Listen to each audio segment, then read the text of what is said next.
Hey guys, in this video, I will show you how to download any version macOS installer or firmware. Alright, let's begin. First, open the Chrome browser on your PC and search for Mist by ninxsoft on GitHub. After that, open the official website and you will be redirected to this web page. Here, you just need to scroll down a little bit and access the latest release version of the software.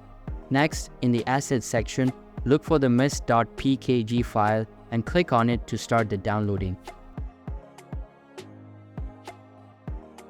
Once it's done, open the software and complete the installation.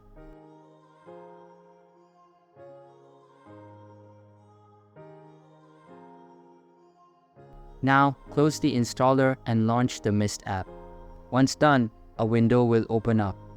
Inside it, there will be a loading for detecting available installers and firmware. Simply wait for it to be completed, and after it's done, a list of firmware and installers will appear. From here, you can either enable the beta versions or select the most compatible versions and then download them from the download button at the right side. So that's basically how you can download any version macOS installer or firmware. And that's it for this video. If you find this helpful, consider subscribing and giving this a big thumbs up. Thanks.